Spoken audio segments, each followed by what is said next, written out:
All right then. Good morning. Hope the day finds everybody doing well. I'm doing well. I think I'm doing well anyway. If I'm not, I don't know it. Oh yeah. It's a great day to be alive. On top of the ground. And the ground's not on top of you. That's a pretty good day to start. Good morning. We call this show Precision. Because everything we do requires us to make one. And even when you don't make one, well, you just made one. Good morning to all my friends in the armed forces of the United States of America, Army, Navy, Air Force, Marines, Coast Guard, and Space Force. Of course, if it weren't for you and us, then the freedoms that we take for granted, well, they wouldn't be there, would they? I don't believe so. Good morning, and good morning again. It's time to rise and shine. It's another day, one more above the ground, and the ground not above you.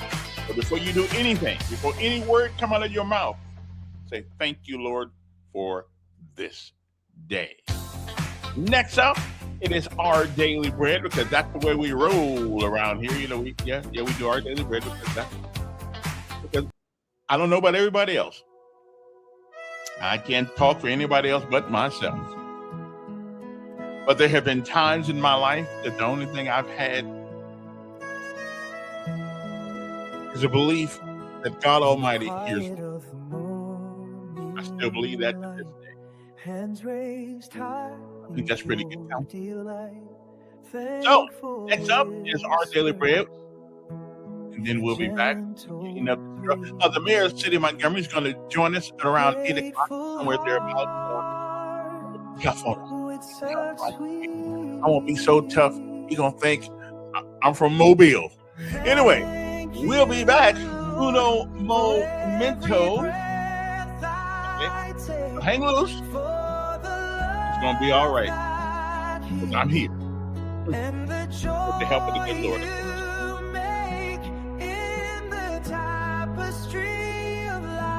I see your grace,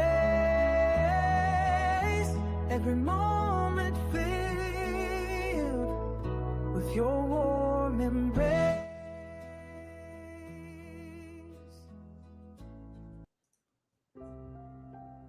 God is right beside you. Just talk to Him. Welcome to today's encouragement from Our Daily Bread. Today's reading, titled Right Beside You, was written by Sheridan Voisey. Each day at a post office in Jerusalem, workers sort through piles of undeliverable letters in an attempt to guide each to its recipient. Many end up in a specially marked box labeled Letters to God. About 1,000 such letters reach Jerusalem each year, addressed simply to God or Jesus. Puzzled by what to do with them, one worker began taking the letters to Jerusalem's western wall, to have them placed between its stone blocks with other written prayers. Most of the letters ask for a job, a spouse, or good health. Some request forgiveness. Others just offer thanks. One man asked God if his deceased wife could appear in his dreams because he longed to see her again. Each sender believed God would listen, if only he could be reached. In the book of Deuteronomy, the Israelites learned much as they journeyed through the wilderness. One lesson was that their God wasn't like the other gods known at the time, distant, deaf, geographically bound, reached only by lengthy pilgrimage or international mail. No, the Lord our God is near us whenever we pray to Him. What other people could claim that? This was revolutionary news. God doesn't live in Jerusalem. He's close by us, wherever we are. Some still need to discover this radical truth. If only each of those letters could be sent the reply, God is right beside you. Just talk to Him.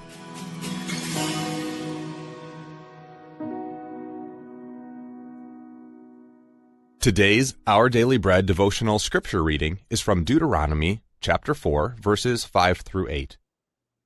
See, I have taught you decrees and laws as the Lord my God commanded me.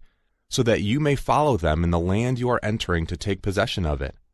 Observe them carefully, for this will show your wisdom and understanding to the nations, who will hear about all these decrees and say, 'Surely this great nation is a wise and understanding people.' What other nation is so great as to have their gods near them the way the Lord our God is near us whenever we pray to him? And what other nation is so great as to have such righteous decrees and laws as this body of laws I am setting before you today?"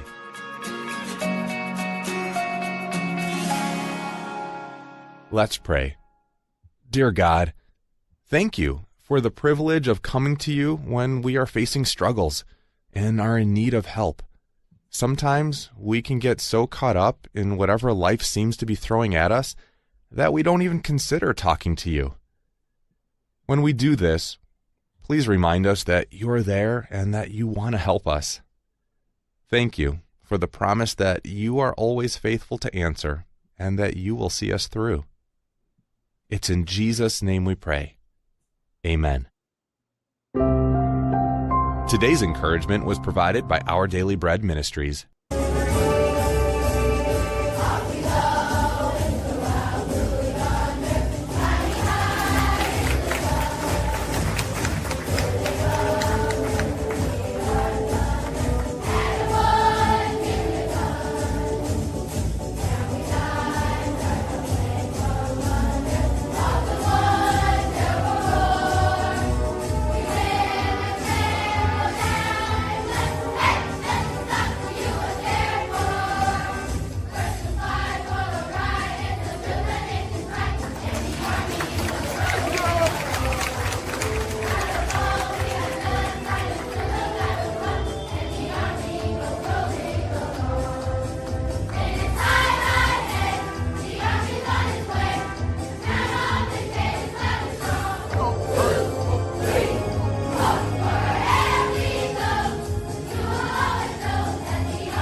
Good. Let me finish up a couple of things right here. I gotta make sure I put this in the right place here. Okay, pin that right there. And the guest at 8:00 will be, at least he's scheduled to be here, Mayor Stephen Reed, and I'm gonna be tough on him. I'm like I always am. I'm gonna be tough. I'm gonna be tough. I need to know. There's some things I need to know. Things I need to know, like what do you have for breakfast this morning? I mean, I need to know that, and we get enough fiber, in its genes, or not in its body, whatever the case may be. That didn't come out too good. So anyway, when the mayor comes, y'all just hold up. I'm gonna be tough on him, but I want him. I always want to keep him to come back. See, me and Montiel had this thing. Montiel had this thing where he was just gonna be dog everybody, and well, you can't get nobody to come on if you're gonna dog them all. I mean, and kind of think about it. Sooner or later, somebody else is gonna have them. Like I got a guy. Okay, I got a guy that's that's running that wants to ask me dumb questions about my run for the city council. And listen, I don't mind questions. I really don't. I don't care how dumb the question really is. I really don't. Or how intelligent the question is. But here's what I do mind. Don't insult me with your question. Okay. Don't insult me. I get this one guy named Marlo. Okay. If you go to my Facebook page, you'll see it. He said, he says that I'm just not. He asked me that. He said, "Do you know what the job of a city council person is?" Now, okay, listen. If there's anybody in this town that knows what the job of a city councilman is, it's me.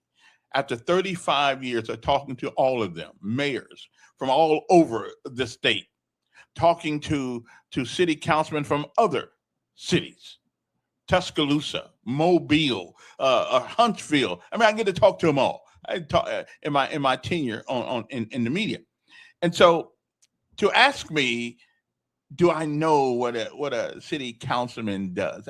What his job is?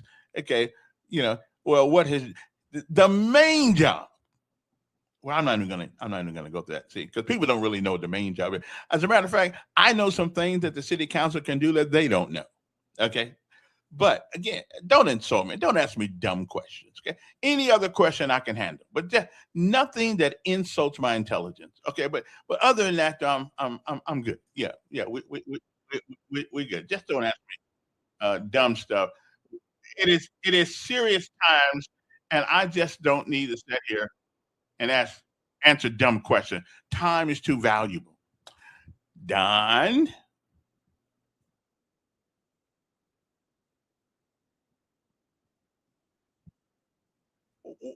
375, 375.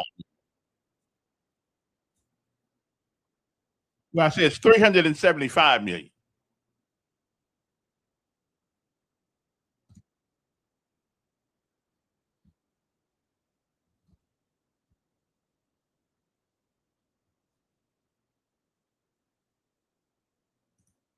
Where do you get this rap center thing from? Well, what thing? Well, I don't know, but there are people from all over the country that want to go places and have their civic. Well, I don't know. Well, well, we're gonna ask. We'll ask them that. Who? Oh, Essence. Well, what's wrong? Yeah, right. But what's wrong with? But if Essence wanted to come to my, but well, I think. Yeah. Well, he'll be here, and you can call and ask them.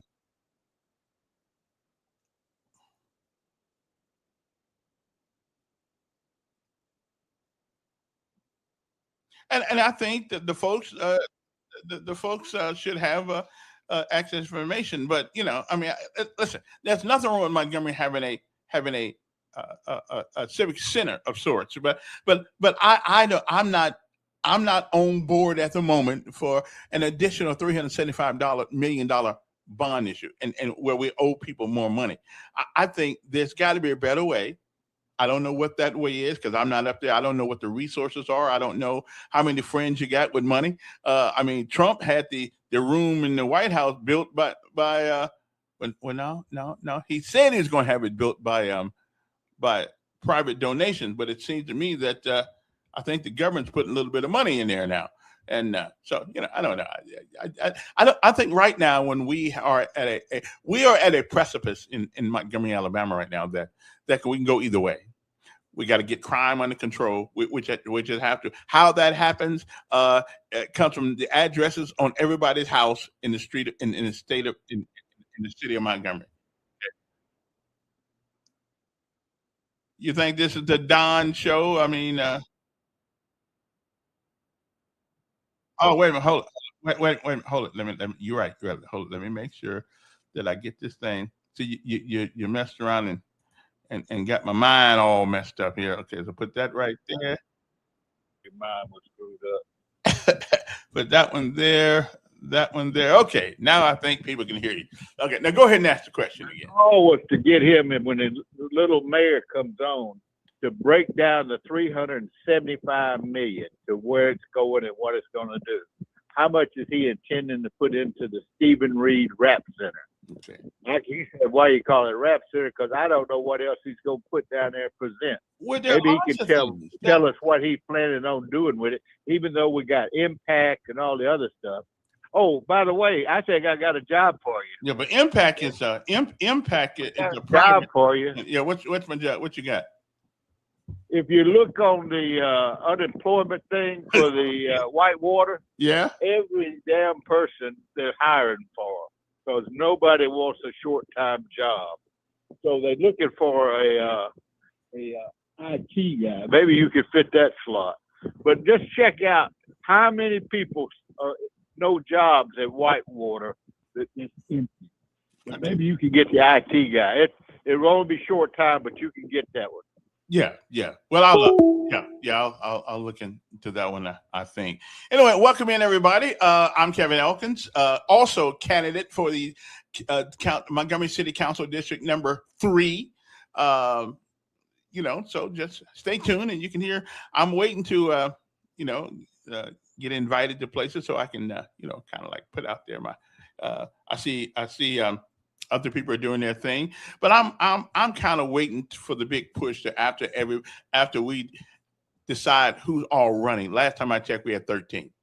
So we got we gonna have to see who, because the getting into the race doesn't stop. You can put your name on the ballot until the 14th. So we won't know until the 15th of the month who is in it and who is not. So no sense in getting all excited now. I need to know.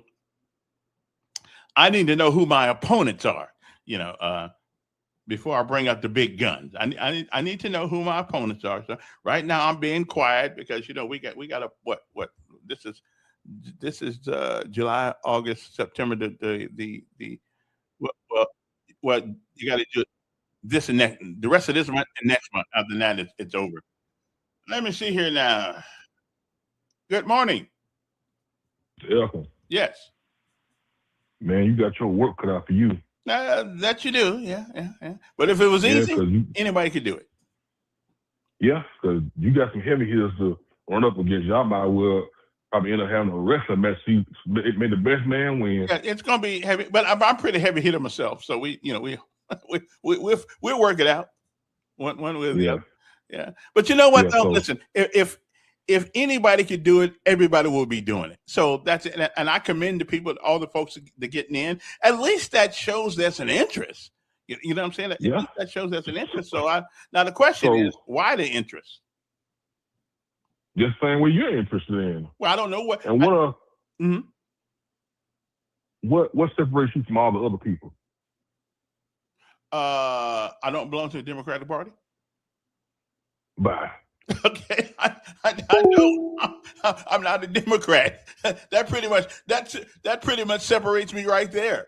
I ain't mad at him, but I don't believe in following the dictates of a party. I just don't, Republican or Democrat. Let me. Rod Steiger used to have a thing that says for your consideration. For your consideration, let me just put this out here. There are two parties, and there are two dominant parties, political parties in America. And one of those parties is Democrat, and the other party is Republican. So we got one group of people, which is people look like me, that a 98 percentile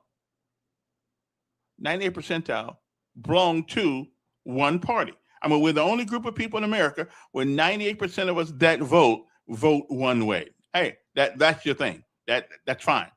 And their biggest opposition to the other party is that they racist. Yeah, they white racist. Okay. So let me get this. So, and one day I'm going down the street listening to Luther Vandross, and Barry Manilow, put those two together there, and you'll have a smooth ride because they're all nice and mellow songs. So I don't get upset. So it makes me think about things. So I'm sitting there going down the road thinking about my strategy, right? My strategy of winning this race. But I got to thinking, what is the impediment? What are the impediments to winning? And I figured it out. I figured one of them. There's going to be many impediments. Besides, people just don't like you. But there are many. But the biggest impediment is the political philosophy of people who believe certain things. Now that's an impediment because no matter what you do, no matter what you say, somebody's going to find something absolutely negative to say about it. So I'm used to it. I've been people have been talking about me negatively for 34 years. So please, if that's a strategy, I don't even worry about it. I'm so used to it that, as a matter of fact, some insults to me are like compliments. So don't even talking about me won't get me to quit. Yeah. Good morning, Simply Days. Morning, Mayor. Morning. You got to be careful. You know what they did to one city council member that even walked past a Republican. Well, the nice thing about city races is that there is no Republican and there is no Democrat running for office. Yeah, but that's what we hear and that's what we're told. But just like the city councilman that your friend, Mr. Green. Mr. Green, he got labeled. He got quickly labeled, and that's what they will do to you to get you out of the race. Yeah. Oh, yeah. They'll do that. Yeah, and that's fine. But unfortunately, I have never changed my stripes either way. So I've been who I am. I don't belong to the Republicans, and I don't belong to the Democrats. I belong to my two friends called Logic and Reason. Well, the Logic and Reason say that you definitely know where you live. I know where I live, and some of these people think they got it all tied up already. It's all done and over. I mean, I see people. I'm not calling anybody's name, but I see people walk around here having these little meetings and people, trying to strategize against me. That's cool. Yeah, because first of all, if it was easy, nobody would want to do it. I mean, everybody. No, you got to. Yeah. So you got to fight for it. Yeah. If you get into politics, it's a dirty, rotten business, and you got to have your big boy pants on, and that skillet's gonna get hot. They'll try to say you like they did with the guy that ran for mayor. Remember they went back and said he was messing around on one of the Tinder or one of these sites or something. That's what they'll do to you. But check this out. I was listening to a podcast last night, and the girl that was moderating, and her name is Stephanie Cutter, and she was one of the chief strategists in President Obama's campaign, and then she worked for Michelle and did some stuff. But anyway, she was saying that there is a civil war coming in the political party world of the Democrats. And this is what you were talking about earlier, how you identify. Mm-hmm. She says that the conservative party of the Democrats, the moderates of the Democrats are going to get pushed out because of the socialist Democrat, the new socialist Democrats like the New York mayor and other. But she said that they need to have a separate party, a socialist party, because it's going to hurt the Democratic Party. Surely will. Surely will. And that they don't need to be sending money from the National Democratic Party to these blue absolutely socialists, because she said all they're doing is hurting the Democratic Party. But she said there's a civil war coming, and that people are going to have to choose sides, and whether you are a moderate, whether you are a conservative, whether what you used to be known as a liberal, but now there's this socialist movement, and they're going to have to be dealt with, and they're going to have to get some people that people want to vote for, other than the socialists. Right. Well, and if most of these people actually knew what a socialist was, if they've ever been to a socialist country, they will look at the mirror and say, slap themselves. This is what I've been talking about, because they don't know. They don't have a clue of what they're doing. And that's why it's going to take people like you and other people that have a voice to explain to the people what socialism is about, and why, if we go down that road, we're going to end up like these other countries. It has never been, successful. But yeah, but hey, changing gears. Did you see where the state trooper in Pennsylvania got killed on July 1st? I heard about it. Yeah, I haven't gone into it. Yeah, the somewhat illegal immigrant driving a 18-wheeler ran over him. And there's no protest. There's no protest for him, man. Yeah.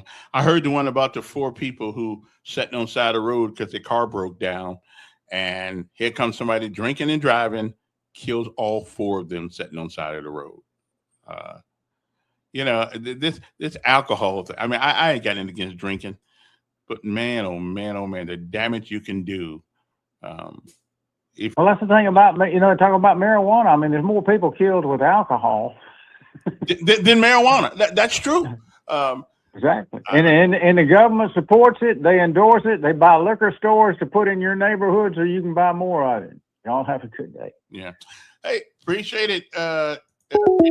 And here's one. Here's a story. Here's a story out of Daphne, Alabama. Is this the beginning of something in America that we have spurned upon ourselves because we have not disciplined our kids? We don't, and if you bring up the word discipline, the first thing people want to say, well, that's racist. The other one says, well, you ain't gonna hit my kids. Okay. Let me tell you what happens in a society where you do not discipline your children early, not when they're 16 years old, not when they're 15, 14, way younger. Here's a story out of Daphne, Alabama. A 17-year-old boy is charged with murder and attempted murder after he allegedly, it ain't no alleged to it, stabbed both of his parents, killing his mother and critically injuring his father. And according to authorities, the teen and his parents, Samantha Baker, 37, and Lance Baker, 46, got into an argument over disciplinary actions before the fatal stabbing. According to the Baldwin County Sheriff's Office, deputies said that the teen stabbed both of his parents inside and outside the home, extending the crime scene across the block and into several neighboring yards. The teen locked himself into home and called 911 after the attack. He was arrested at the scene. You have to be absolutely demonistic to do such a thing. Sheriff says it's really sad. It's very sad for the family having to deal with it. For everything we can see at this point, this was an isolated domestic incident and really just got out of control. I'd say that when you kill your parent, when you stab both your parents. That's why when my son after the Menendez thing happened years ago, I showed my son a 9mm. I said, now if you ever want to do the Menendez thing on me, this okay. So our kids are going crazy too. Good morning. Morning, Sergeant Elkins. Councilman Elkins. Good morning, First Sergeant. Question. Yes.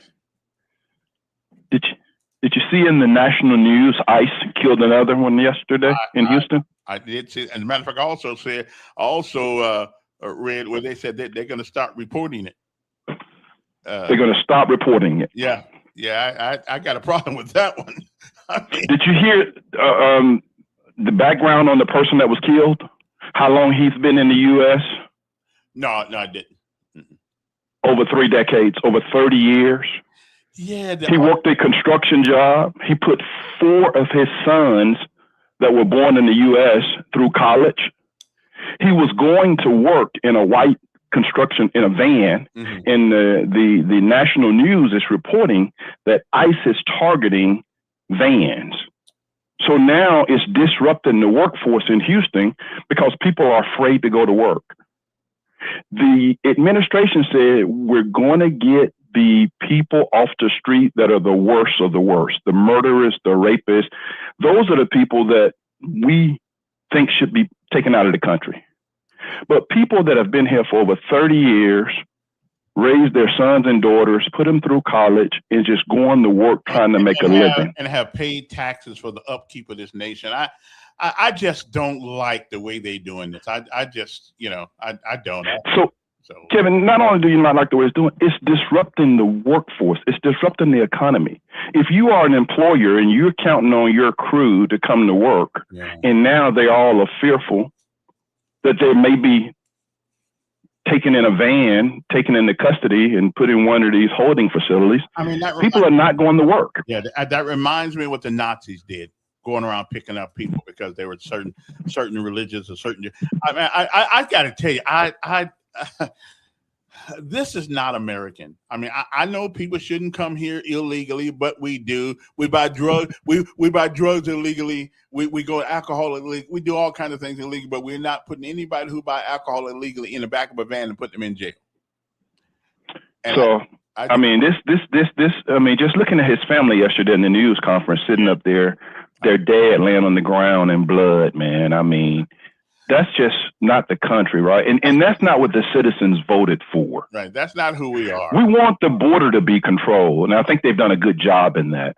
But going around as a Gestapo type tactic where people are just trying to make a decent living for their family, Kevin, it's just not what this country should be behind. That's a bad look for America. And morally, how can we criticize any other government for the way they treat their citizens if we treat ours? Well, of course, if we treat our potential citizens that way. I travel a lot, Kevin. Yeah, you do. Yeah, I know you stay in a lot of hotels. I wonder how you get to travel like that all the time too. But I have an excellent team. But Kevin, who's making up the beds in these hotels? Who do you think are coming in and doing that lawn care service in these establishments? Yeah, all you gotta do is go down the street, see who's putting on the rules and all that. And I don't even think we're gonna say they taking anybody's job. We got a lot of Americans who become so affluent that they don't want to do the jobs, cutting grass and getting on top of the roof in the hot sun. Think of how hungry you get up there. And the last thing I want to say before I go is, when someone says the Mayor Stephen Reed Rap Center, that has certain connotations to it. Yeah. Kevin, if you go and look at the people that are coming to the Impact, the artists, would you think that they're more rap people or other type of? This city needs. Yeah, no, the great people. The Sticks has been there. So who was it? A lot of Kevin. People. It's predominantly a diverse diverse artists. But when you come on and say the Rap Center, you're giving a certain connotation of what this venue is going to have. Yeah, and that's not this city. No, that's not this city, and I think that's intentional. On what we're trying to say, it's if you're a capital city and we want to be a destination site, and when people come here, you have to go to Birmingham, Huntsville, or Mobile or Atlanta to see a good artist, because people are not going to come to the Impact that only seats 16, 17, 1,800. Right. I think I thought. Yeah, that's right. Because now the Coliseum seats 18,000, but I don't know. But they don't have air conditioning. I don't know. So somebody's going to sit in there and sweat them. But if you want to get good entertainment to a community, and have good venues. you need a good venue, Kevin. Yeah, you gotta have good. And so, but it's not a rap center. But what I want to know, why can't we use something here already and convert it into that rather than go in debt more? What do you have? What do you have of size that you can convert? Well, I'll let the people for the economic developers figure out that. Well, I mean, they got a place. The old advertiser, they're going to convert it. Exactly. Yeah. So that's what they have. That's what they purchased. But again, if you want to stay small, if you don't want to get outside of Montgomery, and you want to let those people around you grow, you will end up being a small town. And I think you have to spend money. Look what Wetumpka did with the outdoor venue they have with those softball fields and the type of money they're going to attract to that community. I mean, Millbrook, I said Wetumpka, Millbrook. If you go up there and you look at that, have you seen that venue? Yes, I have. Yes, I have. Yeah, they're going to attract. Yeah, they are. They are. I mean, we had to. I don't know if we did it already, but when I was on the board, the Park and Recreation. Parks and Rec. Yeah, we were talking about doing something out there. What is the name of that park out there? Fane Park. Yeah. Oh, Northern Road, whatever that called, the golf course out there, the tennis. Lagoon Park. Yeah, Lagoon. Yeah. I don't know if we made any improvements to that park or not, but that's. I don't even think they have lights up, Kevin. I mean, they're trying to work on getting lights up where you can have stuff at night. I mean, I just think that if you want to keep small and stay a sleepy town, you just keep doing things like you have. And when you have these young people that are young professionals that want quality of life, they want to be able to do something after they work 10 hours a day with their kids. If you don't have anything for them to do, they will continue to leave this city. Thank you, sir, for taking the call. Yes, sir, and I agree. And the whole thing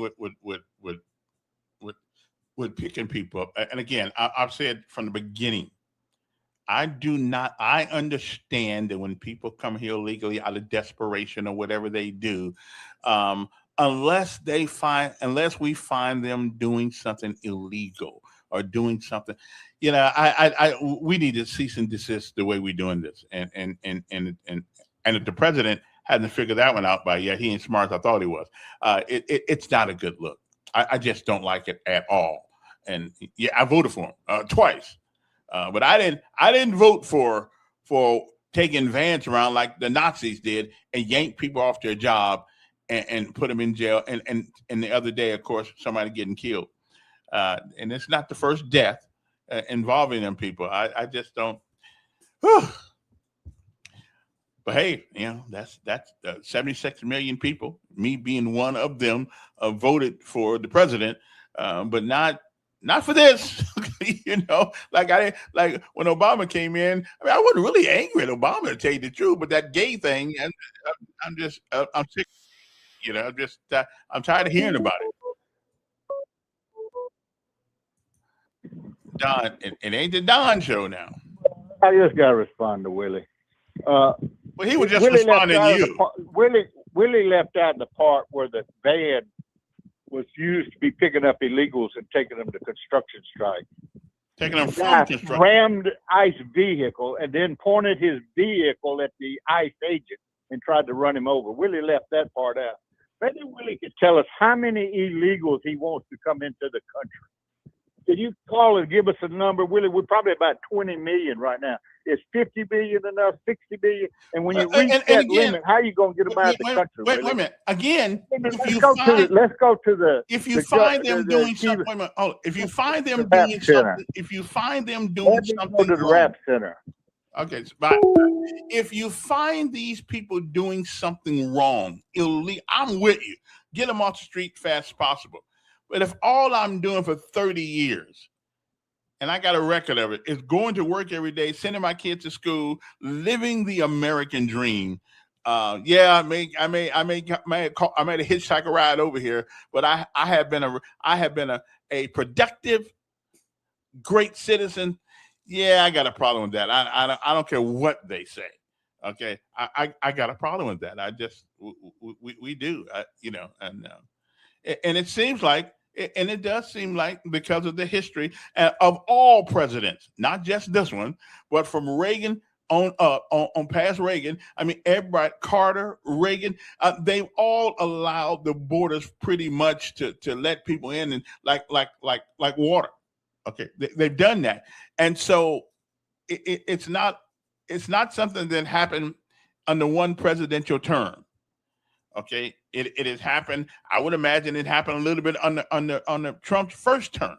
No, it happened under Reagan, and then we got the wetland, dry land thing with Cuba. If you get here, you get to be here. Okay, so you get to be here. So I don't know. Listen, I'm not that smart to kind of devise a plan. The only thing I say we need to do is just cut off all, not some, all immigration to America for 18 months. Just cut it all off. Just lock the borders, lock the door, say the bathtub is full. And we got to figure some things out. We got to see what belongs here, what don't belong here, but the bathtub is full. Cut out legal immigration temporarily. That's the only thing I can think of that you can do. Because if you let one in, then why not let everybody in? And I think that I believe I think that comes up, the management of that comes under the executive branch of our government. I think cut it off for 18 months. Just guard the borders and don't let anybody in. Unless there's except for special cases like medical procedures. I can understand that because we got some of the greatest surgeons, some of the greatest people in the world working in America. I say just cut it all off right now. Every last bit of it for 18 months. And then start up again. Start up after in the next year or something like that. I mean, because that's the only solution to this. It's the only solution. That way, nobody gets in, and you don't have to let people in your country if you don't want to. Okay, so you can, but you don't have to. There's nothing in the Constitution that we have to let people in. Okay. And listen, I'm with nothing wrong with America for Americans. But here's the problem about America. America is a nation built by people from other nations. So it hypothetically, everybody is an American of some sort. Okay, because nobody's here. Black people are the only people here that didn't do it voluntarily. Everybody else came voluntarily. So America is built by people from all other countries, and we understand that. But the bathtub is full. It's full, and it's not full because of land. Okay, there are some people who believe things. Okay, there are some things that some of these people believe that's inconsistent with the Constitution of the United States, and I would have to say that people from the Mideast have traditions and things and procedures that are totally inconsistent with the Constitution of the United States and with our basic fundamental belief system. And most of us in this country are Christians, Protestants and Catholics. But and what they believe is not consistent with what we believe. Oh, where's the phone? Oh, yeah, I got it. I forgot to put the phone number back up there. So, we can't say it now because it's politically incorrect to say it. But most of these people from that practice a certain form of Islam, it's not consistent with the United States, with the Constitution. So why do we let people in who don't believe fundamentally what we believe from a religious standpoint? Of course, all they say, now here's what they're going to say. Well, yeah, what part of your religion says kill your babies? I feel you on that one. I feel you on that one. Yeah. And that's why I'm glad we got rid of wholesale. We ain't got rid of it all, but wholesale abortion. Because we were not in a position to tell people about how bad the things they believe were if we believe that it's okay to kill a child. So we got, again, I've always said, like I said on Hagler Show the other day, listen, we are a great nation, but we are by no stretch of the imagination, a perfect one. We never will be a perfect nation. But again, I'm like so many other people, so many soldiers, sailors, airmen, and Marines who've had the opportunity to serve this nation and go to other nations and see what it was all about. You know, I was in Madrid, Spain one time. Well, I'll get that to you story in a second. What's up there, Mr. B? Hey, Kevin, how's it going? Pretty good. Hey, look here, man. I just wanted to say, you know, I hear you talking about, you know, immigration and everything. But as you said, you know, we are a nation of immigrants, and we seem like we just conveniently forget that, you know. But I have an issue with, you know, what the Trump administration is doing, because several years ago, you know, he asked during his last administration, why can't we get more people from Norway? You know, so his problem is not necessarily immigration; it's who's migrating here, because it speaks volumes when you deliberately and intentionally, you know, allow migrations of white South Africans to this country, but then on the other hand, you're going to deport Black Haitians, and he allowed white South Africans into this country under the false pretenses of white genocide in South Africa. And the white this African, you know, South African president said that wasn't happening and all. But, you know, I'm thinking that it's a deal between Elon Musk, who's South African from South Africa, and Trump to actually migrate these individuals. And it's done under the radar now. They just migrated another 10,000 into this country. Right. And, you know, you got Elon Musk literally paying Texans to procreate, because they're saying that there's not enough you know, white Americans. Mm-hmm. So they're paying Texans over there to have children. Mm-hmm. And also that's what it's all about, Kevin. It's not necessarily about the fact of being against, you know, people immigrating into this country. And I would have to, I'm only going to disagree with you just a little bit here. Okay. I don't think the president wants just white people coming to America, but I do believe what he wants are people who can add to the texture and to the prosperity and to our posterity of this country. If you open the door, and wait a minute, if you open the door for everybody who have absolutely nothing, we got enough people in America already who are absolutely nothing. Kevin, you know what? You know the skill set of most of those South Africans, white South Africans that are coming over. They're farmers, and you have your brown. They're farmers, they're agriculture. That's what they're migrating over here. These are not professional tech people. Yes, that's what they're migrating over here. If they wanted high tech people, many a times in the future, they would, you know, migrate them or allow them to come in from India and certain parts of Southeast Asia. But, you know, these folks that are coming over here, Kevin, they're not professionals. They don't have an education per se. Most of them are agriculturalists. Right, but I think that's that's what the problem is. He wants people who can come here immediately and be productive, Kevin, and add to the economy. The city and state of Ohio, starting with the governor, have said that these Haitians are coming, they're working, and if you start deporting them, it's going to hurt their economy. They're not lurching or leeching off of the economy. Mm-hmm. It's because of what they look like. And when you go and you try to when you accuse them of eating dogs and cats, Kevin, come on now. Wait a minute. Is that false? Now, I know a few things. Is that false? Kevin, it's more that you don't see them deporting Koreans, and you know what when you and I were stationed in Korea, you know what they were eating.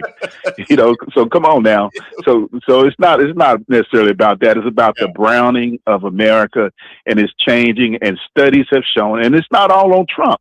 It's the people that are advising them, because they see those numbers, they see those stats, and they know that America's going to become much browner and darker in the next few years. Let me ask you a question. America has a certain identity in the world, in the universe. We got a certain identity. Other countries, Germany, Belgium, France, Mexico, Canada, they all have their personalities that surround their people. Shouldn't the United States be able to do the same? Kevin, Canada is a very diverse country, as well as the UK. They're very diverse. We got a lot of draft dodgers still living up there. Well, you got Europeans, blacks. You got just like America. The unique thing about America is that we reflect the world. Mm-hmm. That's the beautiful thing about it. But you have certain people that feel as though they have a stronghold on America. They think they're super Americans because of the way they look or what have you. But the beautiful thing, and Ronald Reagan said this himself, he said, this is the only place you can come and become an American regardless of where you come from. I'm surmising it. That's true. And, I'm surmising what he said. And that's what makes us great, Kevin. But America has a certain culture, and that culture is underpinned by the Constitution of the United States. So if you believe in things that are inconsistent with the Constitution, but why do we let you in? What is the certain kind of culture we have here in America? Well, Kevin? first of all, we have a culture that we believe that there's a God in heaven and God is in charge of most all things. And so does every other country, Kevin. They just call them a different name. Oh, the only difference is, Kevin, is who they feel as though is a prophet and who they feel as though is the Messiah. That's the only difference. We don't believe, okay, that you have a right to kill people because they happen to be gay. We don't believe in honor killings. Right, but Kevin, we got folks going around doing those type killings as quiet as it kept. Yeah, but we got people blowing. Right, we ain't condoning it. No. But Kevin, you don't find any other country going around blowing up schools with children in it. I mean, going to mass shootings and mass killing. Name one school, in another country that goes around randomly. Okay, I know. We got the Second Amendment, though. We allow people in this country, wrongfully or rightfully, whatever. We allow people in this country, even idiots, to walk around with guns. Right, and not only that, but they're going around killing children in various schools, and we're not doing anything about it. But so all of us, and we could do something about it. It's too late to do something about it when it's been done. We could do it, but we can do a hell of a better job than what we're doing. We can. So we're not a perfect country, and I admit that. But the beautiful thing about this country, Kevin, is that it's the melting pot of the world. Right. And we're that beacon on the hill, that beacon of light on the hill that Ronald Reagan talked about. But it is still a pot. And pots can only handle so much Kevin, liquid. If you put it this way, if the only people that you have in this country is European America, and you just say you go back and you take away all the inventions, all the accomplishments, or what have you, this country would not be what it is without a diverse culture or group of people in the country. Somebody would have came up with the stuff.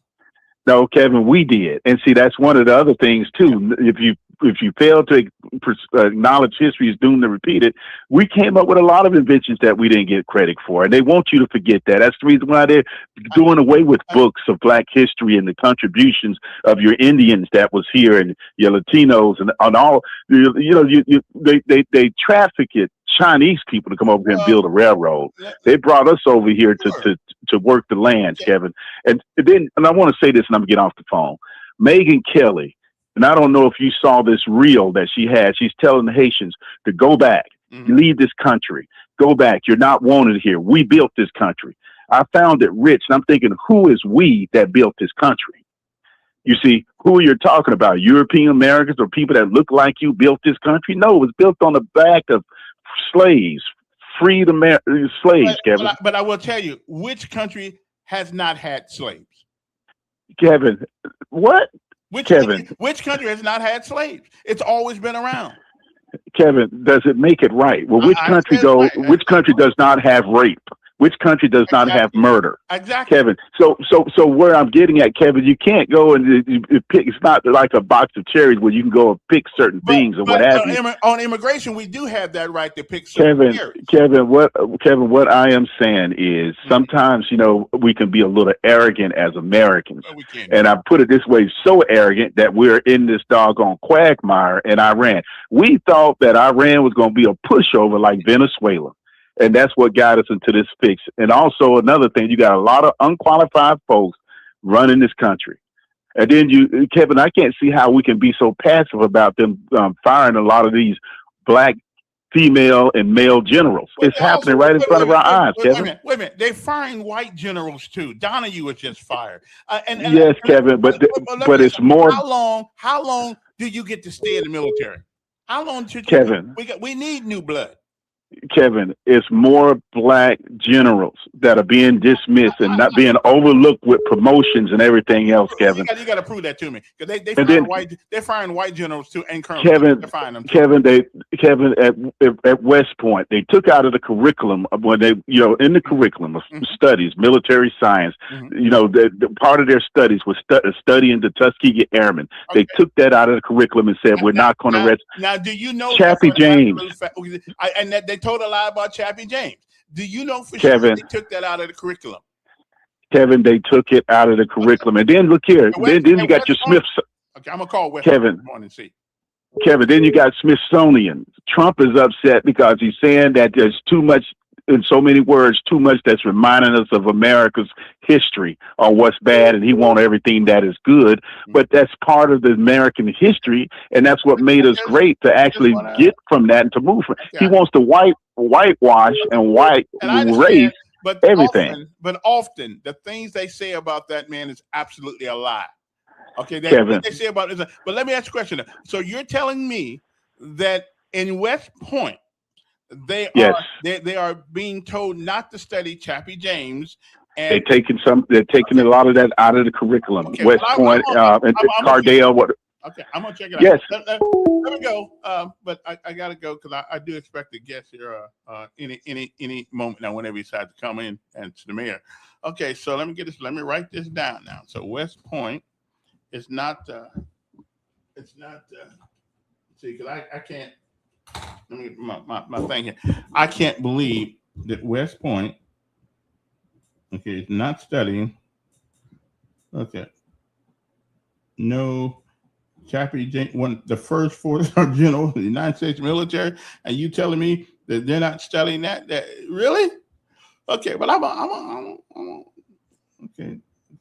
Chappie James. Okay, let me write that down, because I'm gonna call him and I'm gonna see. Somebody give me their number to West Point. Put it in my thing here. I'll call him. They're in New York someplace. Okay, I'm gonna call him and see. My son actually got called. Got a call from West Point.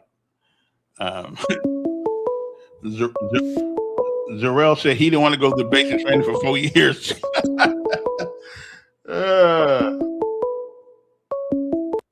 I don't know how Don keeps getting in, but he keeps getting in. Fix my thing, because I rather. I gave you. You didn't give up Marty's alias here, Marion. Is he not working anymore? Don't need the alias. Well, brother, where does he get this crap? Where does he get this ignorant crap? He said Texas was paying people to have babies. Now he said Elon Musk was. Elon Musk was paying. Yeah. Texas people to have babies. He said Texas was paying people to have babies. What is confusing is the dang birthright citizenship, where they opening up places come birth your illegal children and you make them citizens. That's what he's confused in.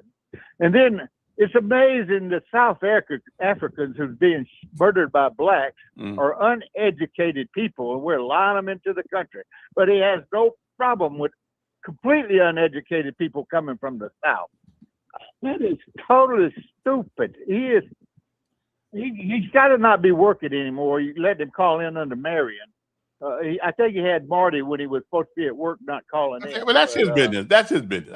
Who cares? But you done outed him. I think they call it doxing now. You done doxed Marty and the Marion. I got you, brother. I got you, brother. If you stop worrying about people's personal lives, you'll be a lot more entertaining. If this country was represented, what does Camila say here now? Uh-oh. Wait a minute. Okay, guys, his honor is waiting for us. Okay, I'm gonna be hard on him. I'm gonna be tough on him. I'm gonna be tough. I'm gonna find out what the name of his dog is. Okay, so let me get the mayor on, because he got a suit on today, so he don't look like he's gonna be playing around. So let's just put him up here and see what he's doing. Good morning, Mr. Mayor. Good morning. How you doing? I'm doing fine, sir. And we might as well get started right off the bat here. People want to know $375 million. Now, I got to tell you, if I'm on the city council, I'm probably not going to vote for this one right now. But tell me why it's important to go in more debt. Well, one, we're going to pay off some of our outstanding debt. So that's number one. We're going to reduce our debt capacity. So that's number one. We're going to refinance these bonds. But two, I don't expect any Republican. Well, I'm not a Republican, though. Now I'm not a Republican. Okay, I'm just saying. I know what's been said on your show. Right. I don't want us to get selective memory now about all of a sudden we are talking about deficits here. Let's not miss me with that. Okay. So let's start there. Okay. The second thing is let's understand that we're in the best financial position the city has been in. We can't find, period. We think ever, but I'll say 30 years. All right. I'll say that. But we're in great financial position. So the point is, as a community, we have to do the things that make us a viable city.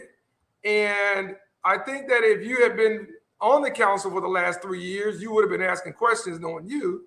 So you might be up to speed on the emails, the presentations, and all the things that have been said. Now, if people aren't coming to meet with me for, one-on-one meetings, or when they decide to reach out, it's about other things, that's on them. My thought is that if you have objections or you have questions, then you would have voiced that before it was on the agenda. We've been talking about this probably in earnest, probably in the last year, pretty heavily. So we started talking about when you say we, who you talking about? Well, one has been in my state of the city, so it's been public information for 3 years. Okay. Two, I've been bringing it to the council for the last 3 years.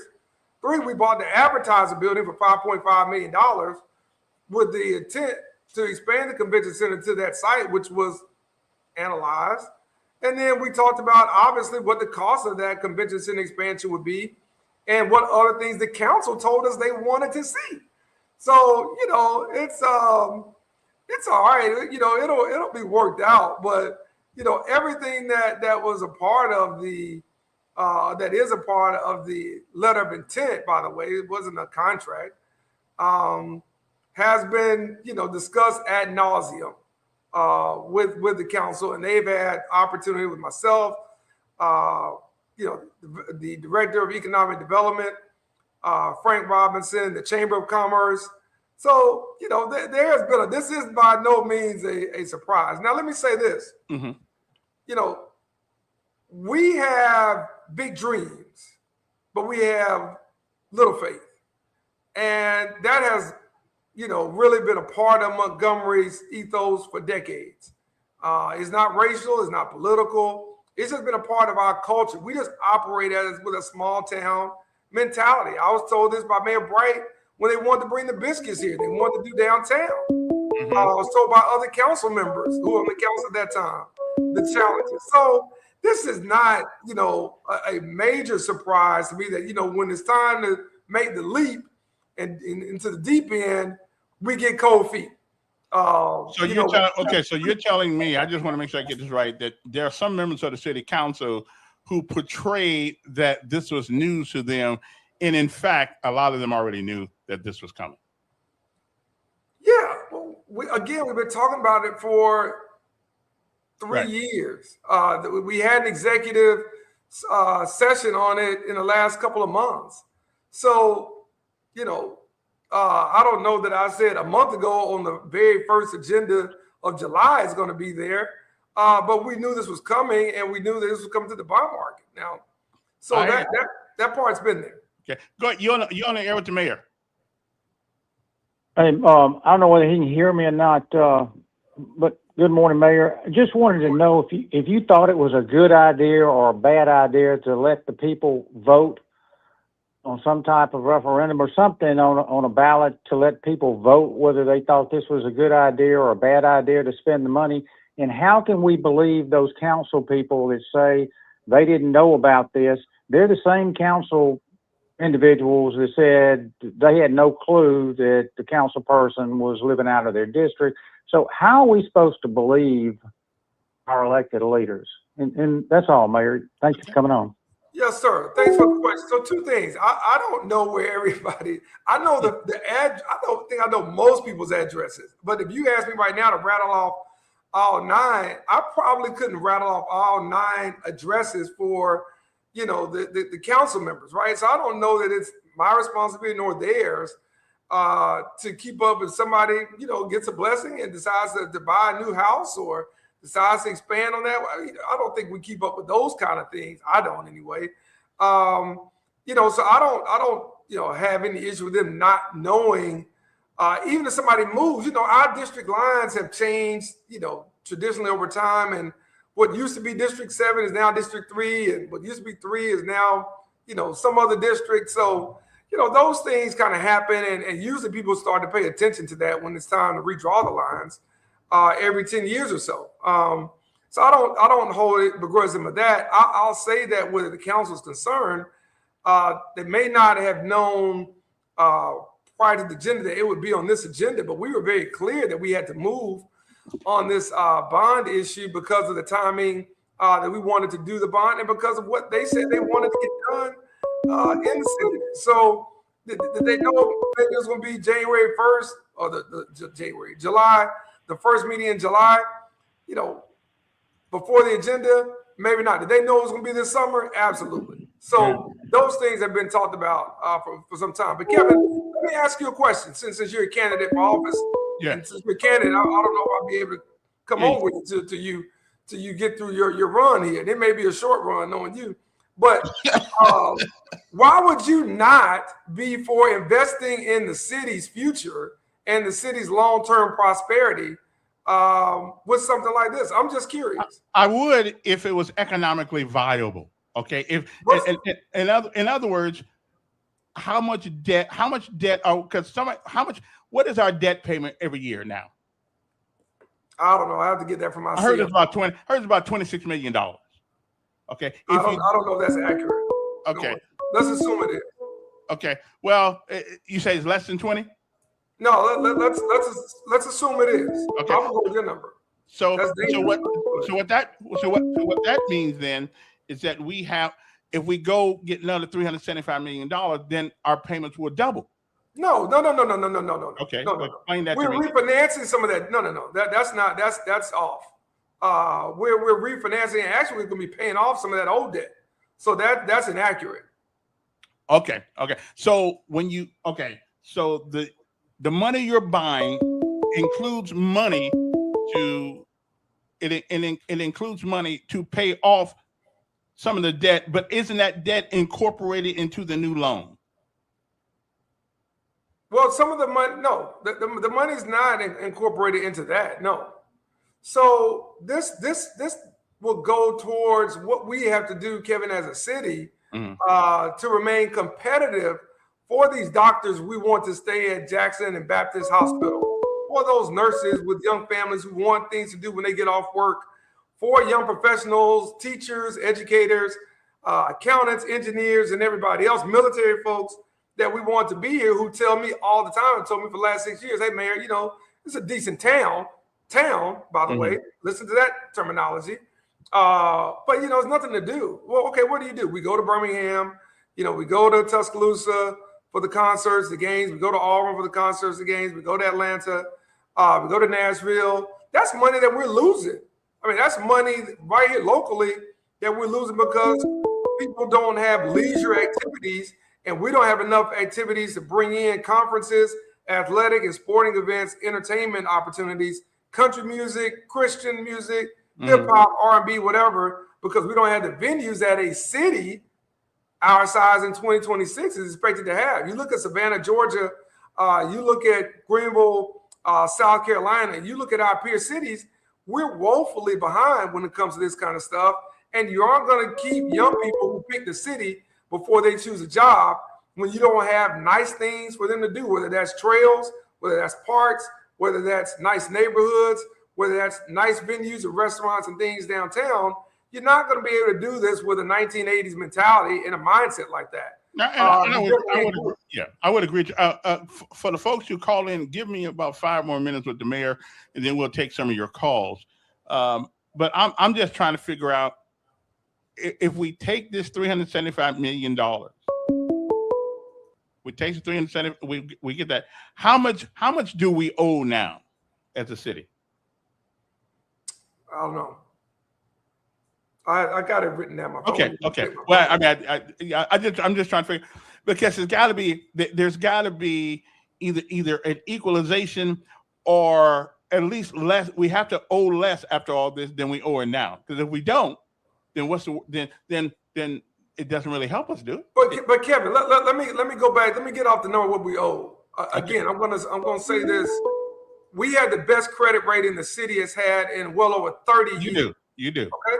Yeah. So the city has never had the credit rating it's had in 30 years. All right. Again, I won't say ever. The president might say ever, but I'm not the president, so I'll just give you what I know is factual. All right. We are in the best financial position we've been in that amount of time. So if you're not going to move and invest now, then when are you going to move and invest? And how do you expect to grow as a city, and I would say a region of Central Alabama? You can't do that, which is why, cities across this state have done larger bond deals, and we see what the results have been for them. And so for us, we have to think about things, obviously, from the fiscal standpoint. It hasn't stopped us from merit raises for the last 4 years. It hasn't stopped us from signing bonuses or recruitment incentives for police officers. It hasn't stopped us from doing anything. So we're able to do those things, increase benefits, increase salaries, and overall compensation, and take care of those retired employees and put back into the city.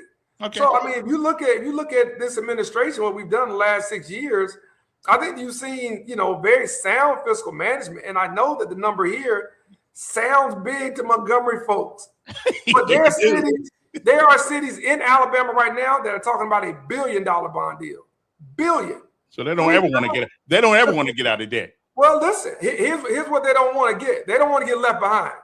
All right. And so, we play the game that we play. Again, I started out talking about deficits. Nobody talks about deficits on the right or the left anymore because it don't matter. Nobody keeps up with that. Everybody's saying that, hey, as a nation, we have to keep up technology with China. We have to keep up with our other opposition countries. I'm about to say enemies, but we have to keep up with them, right? Nobody talks about the deficit but the old school folks from the 80s and 90s. And guess what?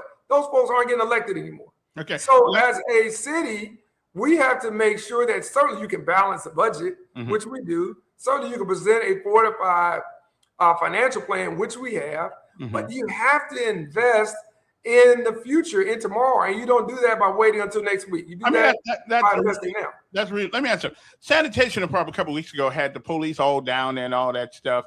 Was that a good thing or a bad thing? I think it's a good thing when sanitation workers don't feel safe next to some sanitation workers. We ought to work about who we hiring then. What's that? We ought to worry about who we hiring then. Well, listen, we are constantly doing that, but you got to be, you got to be able to police those that you hire as well. They don't police themselves. So, listen, that's a small group, that was down there. I applaud those folks for telling us kind of what's going on. And they won't listen. These guys take pride in the work and keeping this city clean. That's why I've been glad to push for raises for them in the last several budget cycles. I think we'll actually get it through this time around. This will be the second time in about 5 years that they would have gotten a significant raise. They are professionals. They are on the front lines. They do a great job. Yeah, great job. It's pretty clean. So listen, when somebody says, hey, I don't feel safe, or, because these things are going on, you guys need to check it out, then I'm negligent if we don't follow up with what we hear from people that are obviously doing the work day to day. Absolutely. And that's in any department. Parks and recreation. Right. It could be any department. Let me ask another question. We keep hearing, I looked at city council meeting one day. They were complaining about the sanitation and not the sanitation trucks. Don't the city hire mechanics? We can't fix our own trucks? Man, mechanics are hard to find, brother. Let me just say, and that's not just me, that you talk to the automotive dealers here in Montgomery, in the state, you talk to other mayors and league municipalities. getting some young men and some young women back into the trades would be good. We used to have what we call vocational lab. We used to call a lab here. You know, when I was in high school, we need that because we're paying a lot of money to bring people in from outside Montgomery to help us and to outsource some of it. So we don't have enough, and we can't keep them because the good ones we have get paid more by the private businesses that need them as well. So then take their pay up. Oh, listen, no one here will tell you I have a problem with taking pay up. I've probably done it at a faster clip than any mayor, you know. I think you have.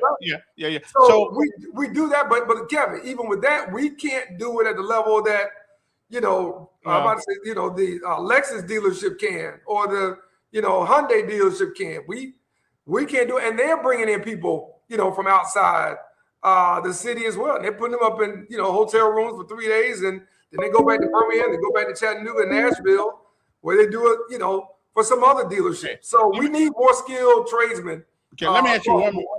Let me ask you one more question before we go to some calls, because some people are biting at the chumps to get to you this morning.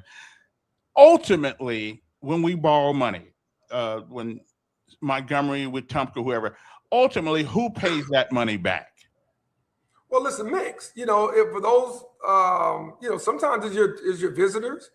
You know, if you get your hotel receipts, if you go out of town to Gulf Shores, the Orange Beach, you look at your receipt. If you go eat some fried fish down there on the beach, you look at that receipt and you'll see different taxes and fees. So some of it's visitors, some of it is taxpayers. You know, the goal for us is to make sure that, you know, out of this investment, you're focused on the debt, that there is revenue that will offset some of this. And when you have a $75 to $100 million projection on additional revenue for the Hispanic Convention Center and multi-purpose arena, that's significant. That will increase our budget.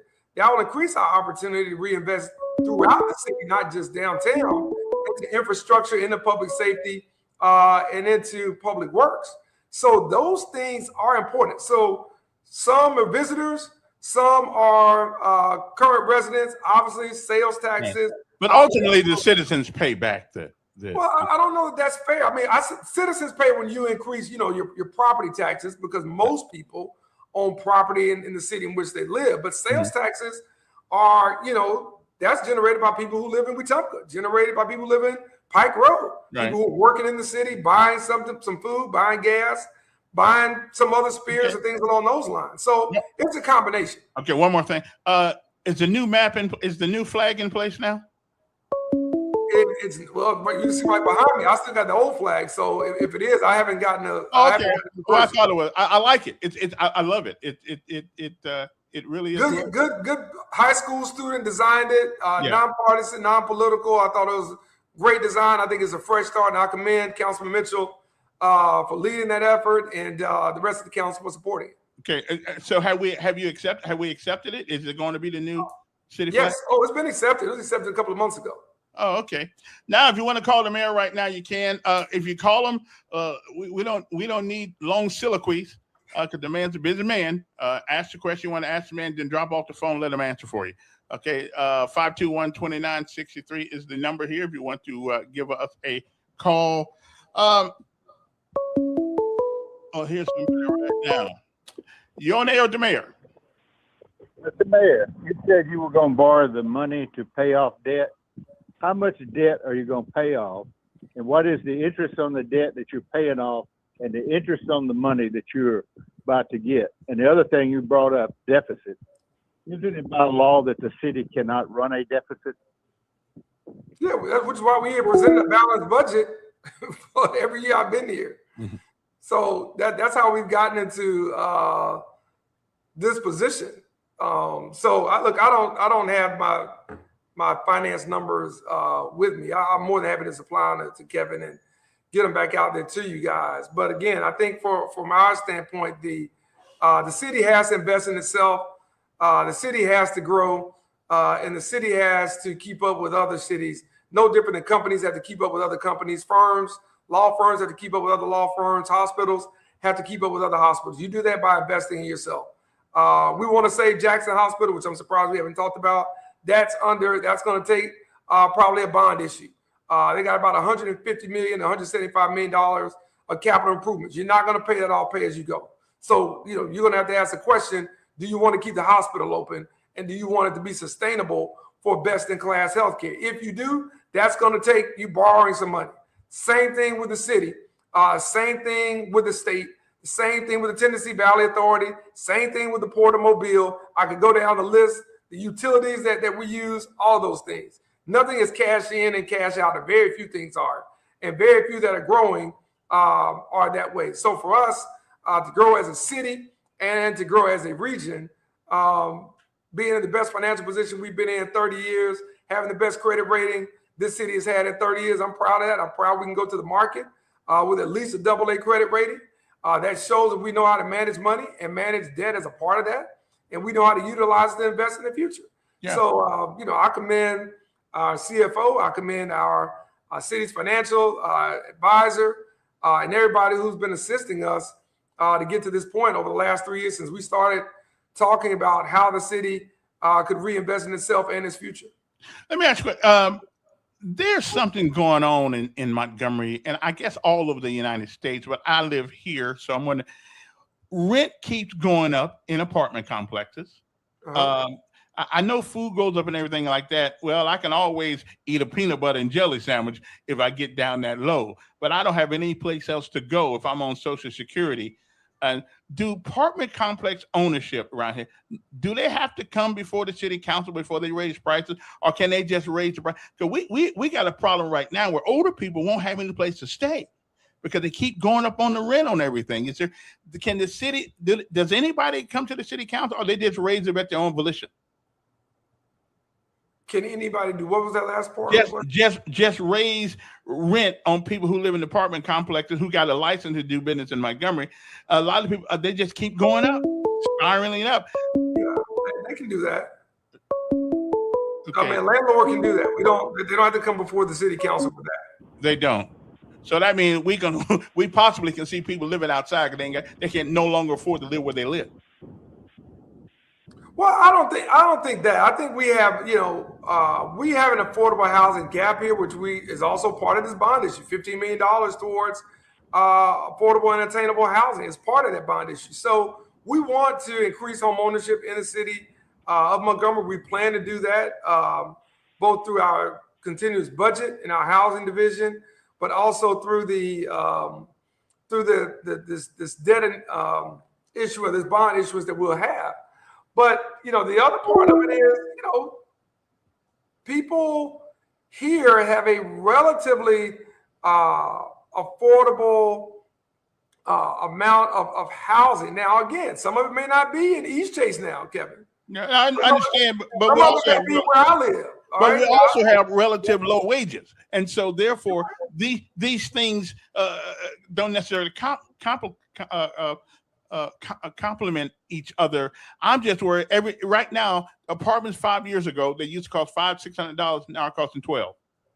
People on Social Security ain't getting that much money.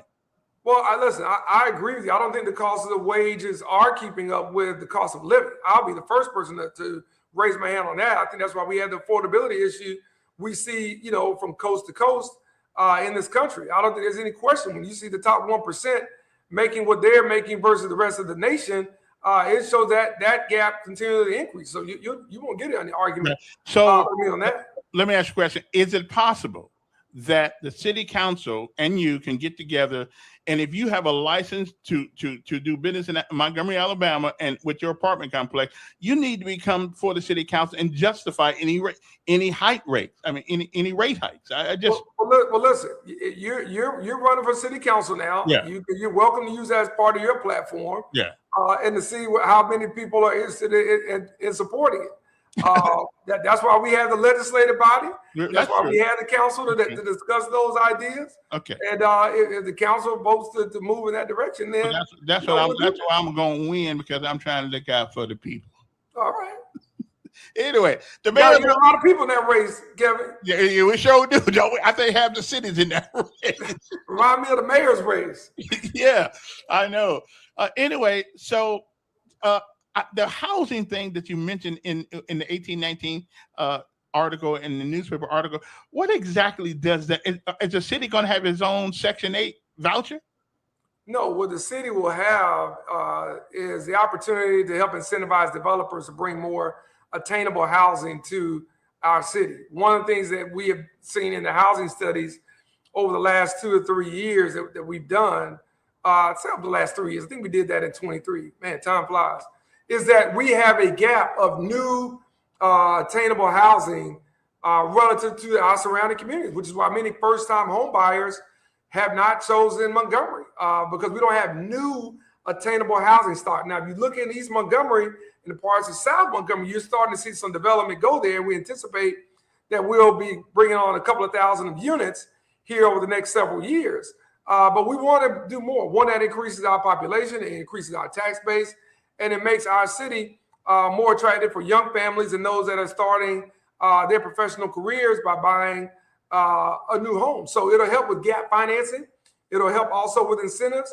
And a portion of that, will be able to help, on some down payment initiatives that we believe are very, very important for young families to have right here in our city so they have that opportunity you're just talking about. Are you still on board for the possibility, at least the conversation of a city school system? Oh, yeah. I don't, it's not a priority, for me at this point. I think that we always, I just met with Dr. Bird this week. Mm-hmm. We're always looking at ways to improve our educational outcomes. And so, those things remain on the table. It's not a priority. It's not an issue that, we're pushing at the moment. But I think we have to make sure that our educational system stays competitive, if not ahead, over a consistent basis for what we need. And I think that means good leadership. That means good governance. Right. And that means good investment.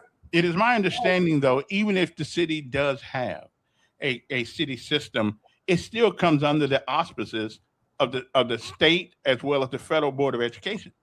So, do we have a national? Do we still have a Department of Education at the federal level? Wasn't that abolished? Well, that I don't care about, but I care about the one here because we do have a state, which means that you can't run the school system any way you want to.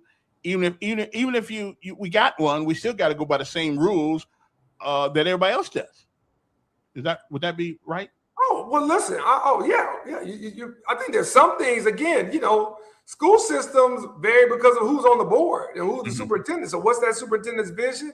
What's the board's vision? Are they aligned and are they able to implement it? So, yeah, you got a certain standard of rules that you have to abide by. But I think for us, we want to make sure, that everyone who voted in 2020 for their property tax increase is getting their bang for their buck.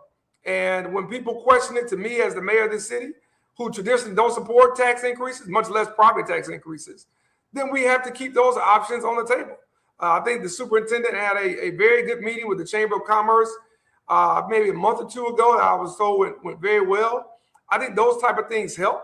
I think those type of things help inform all of us as elected officials, but also the business community of some of the successes that have been happening, but also some of the goals and objectives that, he has out there. So I think if we can stay on the right track, then fine. If it ain't broke, don't fix it. But we have to make sure we aren't scared of doing things new, right? Because they're new. And last but not least, of course, a lot of people have been observing what they think is a neglect of the poor child that got killed. And we got the guy. Thank you and the police department for getting him. But it doesn't seem to be an urgency in some of our communities. And I know for you it is, for me it is. But how do we change the culture of the violence? And not only it ain't just Montgomery, so let's not even think of it. It's all over the place in a lot of urban meccas in America. How do we change this culture of getting a gun and shooting people?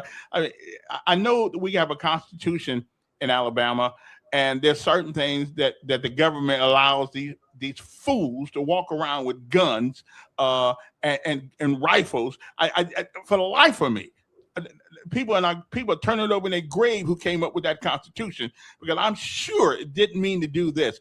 But how do you feel? How can we change the culture? Or is it going too far and we just got to live with it? What do you think? No, I don't think you can ever give up hope on that. I think we have to continue to work at it. I think we've got a lot of good nonprofits that fly under the radar that do this work each and every day. I think a lot of our mentoring groups, again, that fly under the radar, do this work. We see them all the time. We support a lot of them, and we can't support them enough. They do the actual work. They aren't just talking about it. They do that. I think we have to continue to make sure that we're supporting, again, our schools, our young parents, our older parents, and we're getting to people through means which government can, and that's not every way in every space, but we try to get to people to show them what their opportunities are so they don't fall into the wrong way of doing things. And I think for us, we want to be sure that from a community standpoint, we're letting people know that there are a lot of options out there to make money. There are a lot of options out there without being in the life. There are a lot of options out there to really stay on the right path. And we have to continue to invest in those programs. We're doing that in our Parks and Recreation Department. We're doing that in Office of Violence Prevention. We're doing that in Neighborhood Services. We're doing that in working with the county, the district attorney, the sheriff. So you get down the line. But ultimately, listen, Kevin, some of this is social media. Some of it is societal. Some of it is a change in approach to settling disputes and conflict resolution. And we just have to continue to work. I had a former football coach at the University of Alabama, one of the assistants called me yesterday, who wants to get on the ground here and help out.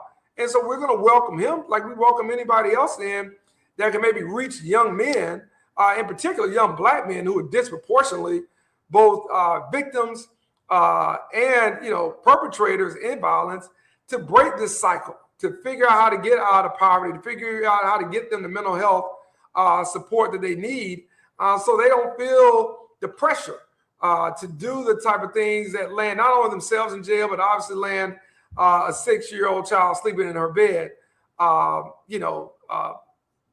dead and with a fatal wound because they're trying to settle a score with somebody in that way. We just gotta do better. We gotta expect better. We gotta demand more of parents and of young people and of people in general, just to respect life and to respect human dignity itself. Mm-hmm. I noticed the other day that they decided all these big old parties, which is a great idea, in private homes, I guess should be limited to the number of people they can have, or get a permit to do it, which is great, because that's how some the other day, I think those at the gas station over there, people got killed and shot and stuff like that, because we're having these pop-up parties, I guess, if you have to have a swimming pool in your house. And I thank y'all for doing that. It just amazes me that we just can't seem to get a hold on this crime. Hey, Kevin, let me change that notion a little bit. I know you've been clicking on the Fox News Blue Cities crime link that they have. Okay. But let me remind you that crime is down across the country, and it's down right here in our city. Violent crime is down for the 3rd straight year. So crime has been going down prior to 2026, and homicides and robberies, part 1 and part 2 crimes, have been declining for the last 3 years in our city. So I want to, disavow this notion that the city is, sitting somewhere in the Middle East, or in some other part of the country, some other part of the world. Right. Crime has been reduced by a lot of people helping and putting in, again, the work to get to young people, to get to even adults that have some challenges, and to settle these disputes. Pastors been very, very active. Again, a lot of retired leaders here in this community, very active, and just people who care about their neighborhoods and care about their communities. So I want to make sure that we aren't just kind of lumping this into one broad brush because of these unfortunate incidents, and we're assuming because of that these numbers are up, when the numbers have told us for the last 3 years they're trending in the right direction. And while we have more work to do, it's good to see the work of so many in the community make a difference. Mm-hmm. And that's good. And violent crime hopefully is down, but when I walk home and my TV's going, it's still a crime. Oh, listen. Listen. Crime is up 100% if it happens to you. Right. So look, I agree with that. I don't care if it's your wallet. I don't care if it's your car. I don't care if it's your TV. Yeah, if it happens to you, crime is up 100%. That part is understood. Reduction doesn't mean elimination.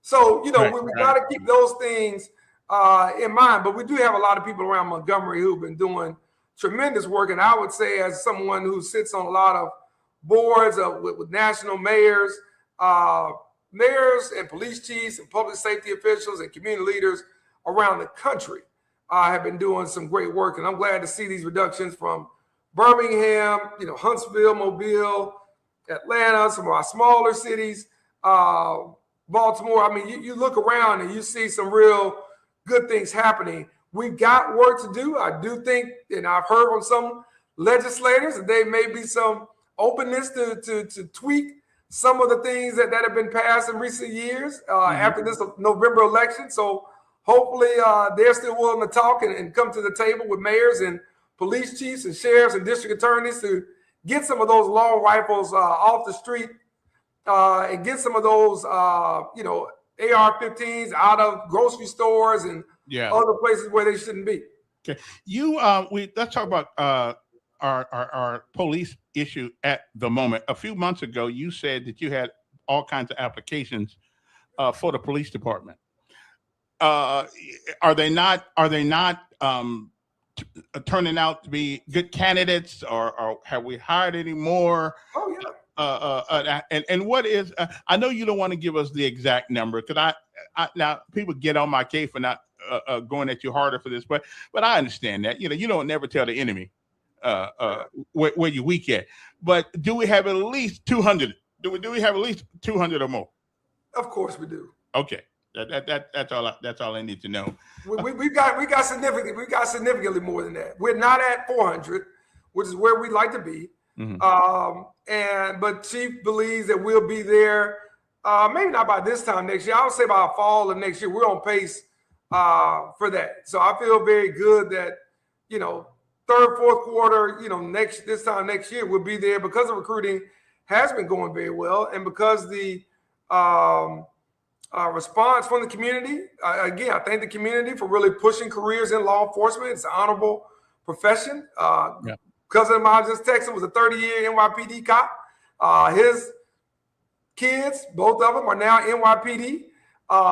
And he went to Alabama State, great guy. And so, from family members to friends, high school teammates and of mine that are classmates, that are sheriff's department, in the city of Montgomery Police Department. It's great, to see all of us getting a little bit more gray hair now, but to see guys, you grew up with in this space. And I think that's what we've been able to convey to young people around this community over the last year. And so we'll have our largest graduating class coming up here tomorrow, but that will be soon topped by our fall graduating class. So to answer your question, the numbers are improving each class, and I believe the quality is as well. Okay. Well, that's good.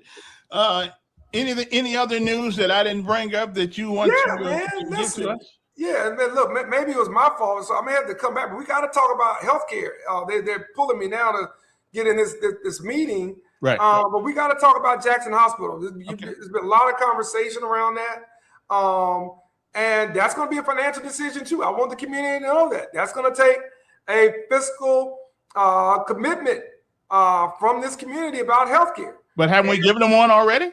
What's that? Didn't we just give them $22 million? Oh, well, we pledged $22 million from the city itself, and that's not our responsibility, but we did as good partners. Right. But to move forward, it's going to take more than that. I told you what the capital outlay, what the necessary capital improvements are. That's at least $150 million, at least. So we're going to have a real honest conversation about that. And if your campaign, that doesn't go too far, then maybe I can come back on. I don't want anybody saying I'm being prejudicial by coming on to your show while you're running for office here. Now you've decided to get into the lane of those who are seeking elected public service. But we got to talk about healthcare. We got to talk about healthcare and the cost of it and how we got here. And then we'll certainly talk some more about investing in our community, in this bond issue. And I'll make sure I get my CFO get those stats back to you so you can share those with your listeners. Okay. As well. I just had one more question. Oh, one more question. Then we're done. The Meta thing, the power thing out there in Hopo, where it's going to be. Will we be on the hook for any payment for the power that they use? I don't know. I guess in short, we feel very good and have felt very good about the projections of how they plan to use power, both from Alabama Power Company as well as from Meta.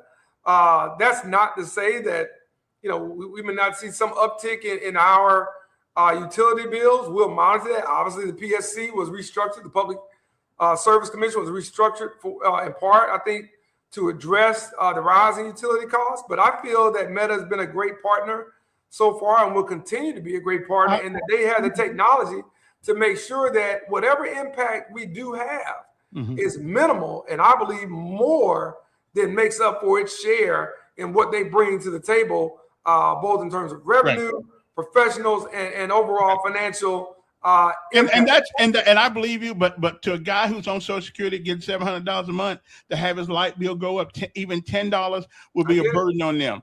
So I just want to make sure that we do have pay our penance for that. Then we need to know that they don't need to go out. I mean, I'm all for technology, but I just we can only pay so much of what these people are making.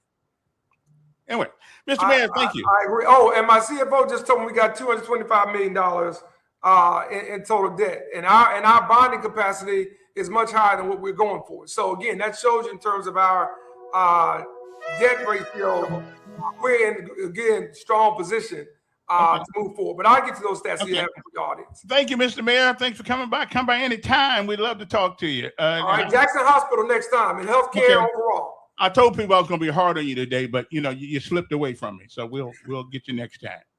All right, thanks, Dale. Appreciate it. Take care, everybody. Just you can log on out of there, and we'll be gone. There you go. I got to take a break. We'll come back right after these commercial messages. Okay, not commercial messages, just messages. All right, we'll be right back.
All righty then.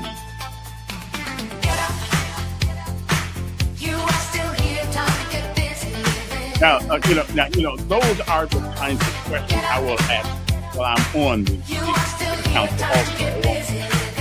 This ain't just talk show stuff. This is, these are things that bother me. But I got to tell you, I'm really thinking about if I was there, an ordinance where you can't go up on rent on these poor people's apartment until you come before the city council and justify it.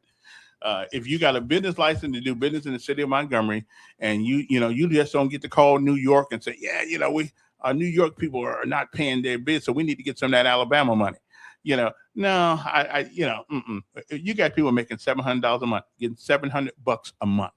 And again, one of my first things is to make sure if we can get it passed, if I can convince. Now we got some people down on city council right now who probably won't go for that.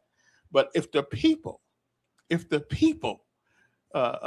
get involved in it, then there are a lot of things we can do. But the people got to get involved.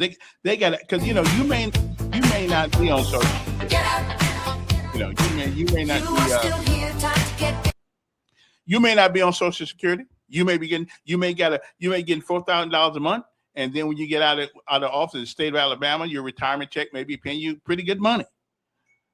But there's some people who only living on $700 a month, and out of that $700 a month, they got to pay groceries. They got to buy some groceries, pay rent, and hopefully they get a Section 8 voucher. Hopefully, yes, Don. Let's discuss the mayor. Notice he couldn't tell us how much money he was going to pay down debt, and he didn't know what the interest rate was on the old debt and the new debt. Maybe Willie Durham. I'm not very smart. Willie Durham, please call in and tell me how borrowing money to pay off debt increases your debt limit. You got any idea about that, Councilman? Yeah, I don't. That would get again. But I tell you, in the finance market, brother, they do a lot of willing and dealing, making them. I'm just telling you, interest rates are not lower today than they were back when we borrowed that bond money. Well, you're probably right. And if he, you're probably right. Everything's going. But he can't tell you. See, it's all a lie. He's a liar. Well, I don't he know. said he was going to pay down debt. Well, let me tell you, why would he have to lie? He said he was going to pay down debt, right? I know, but why would he have to lie? But he couldn't tell you how much debt he was going to pay down. I hear what you're saying, but give me the reason why the man would have to lie to us. Because he wants us $375 million to build the Reed Rap Center. Okay. You think it's anything other than the Reed Rap Center? Yeah, I believe I do. I think. Willie, please tell us how paying down debt, borrowing money, paying down debt gives you more. Okay, well, I'm sure Willie will write it on the thing for you, and y'all can go from there. I did Rap Center. Always understand what is that? Always understand Tulsa softballs. I do understand. My job when I talk to the mayor is not to be argumentative, not to be anti this and anti that, but at least try to make sense of what he's saying and put it in terminologies that I and other citizens who don't have degrees from Vanderbilt can understand what's going on. Okay, I'm not there to be the antithetical to everything that he says. Okay. There's something I don't agree with, but for the most part, I think the guy's doing a pretty decent job running the city. For the most part, I'm never going to agree with anybody 100%, and nobody's going to agree with me. Okay, no more taxes for the residents. Listen, I'm with you, and that's why I asked about this Meta Center, because Meta. They use a lot of power. And if I've got to be on the hook, if we got to be on the hook, which Microsoft is one of the Meta, Thunderbird, whatever his name was, Funderburg, whatever his name is, who runs Zuckerberg, they got plenty of money. I'm trying to figure why we would even have to be on the hook for paying any part of the power bill of a company makes billions of dollars. I don't quite get it, but we'll see. Okay, we need a better response. What data centers, electricity, and water? I'm with you. I want to know. Yeah, I really want to know about that power center out there. If it's going to hit my pocket, hell, I'm already paying enough. Yes. Hey, Kevin, I want to correct something. Yeah. Kathy James' name was not taken out of the curriculum at West Point. They did. But they got such backlash, they went on and put it back in. So they're studying him at West Point. I'm trying to figure why would they even consider taking it out? DEI. But I'm going to tell you what they did do over at the Pentagon, where all the photos are of past heroic generals. Right. They took it down.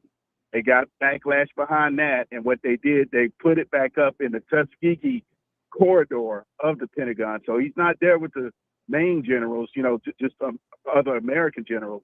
They took him from there. They were going to leave it down. They had such backlash. They went on and put it up in the corridor. Was he the only general taken down, or were there more? He was the only black general of significance that was taken down, which he was the only black general on that wall in the Pentagon in the main corridor. But what they did, when they took it down, they got backlash. Mm-hmm. And what they put it back up. The Tuskegee Airmen, they have a corridor, sectioned off for them. So they took it, instead of replacing it, they took it and put it along with the other black officers and, those who served, the Tuskegee Airmen. Right. So what they did, and they associated with DEI. You know, they had a general, the most recent black general, which was the Joint Chief of Staff. And everything just up without any reason. They just went on and got rid of them. They just but you don't believe that some of this is not with Chappie James, but with the current. You realize that if you're a black general, chances of you agreeing with the commander in chief on policy issues is going to be slim to almost none because of the political differences. And what a lot of generals have. Wait, hold a second. What a lot of generals that idiot, the captain, the colonel, he got his politics mixed up with his bearing as a military man. And just because you win stars don't mean the rules and the UCMJ don't apply to you. And I'm right there with you, being an ex-military guy myself. But Kevin, you know, you had this one general from Alabama, from Troy. He was, he was an admiral on, one of those ships that were blowing up fishing boats. He said he wasn't going to do it. He and Hegseth got into an argument that he went on and resigned his post and left. Because they would have left him out to dry if this thing showed up in Congress long after they leave office, because they're going to come after these folks. And if they would have left him out there to dry, and it would have messed up his entire career, his impeccable career, a 4-star general. They would have messed him up. So he said, heck no, I'm not signing off on this. I'm gone. See you. Because they know it's not. And that's what you do. But you still, as long as you wear that uniform, you got to do certain things that we don't want to do. Right. So Kevin, but it was one thing stand within the Constitution. When Hegseth said we're going to get rendered no quarter, now you're talking about what do you call this international law? What's this thing? Geneva Convention. Geneva Convention. Now you're talking about violating that. So it was like, no way, I'm not going to mess up my career for this. So it's not all about just not wanting to serve under Trump. Trump wanted those guys to do some illegal stuff, and they knew that. These guys been in the military over 40 years. When you become a general, Kevin, you're looking at anywhere between 35 and 40 years of your career that you're gonna compromise, on a humbug, because now you got to prove your loyalty to him rather than to the Constitution, and that's what he wants. And so that was the issue. So this general was a local from Troy, Alabama. So I just wanted to put that out there. But when I make a mistake, I'm gonna let you know, and I want to correct. Right. And again, we know what we know, but what we don't know is what we don't know. So Kevin, I don't know if what you're saying is true or not. I'm thinking. Kevin, I'm gonna tell you what this country do know, and they know from almost 8 years of this presidency, really going back to 2011, he has a problem with telling the truth.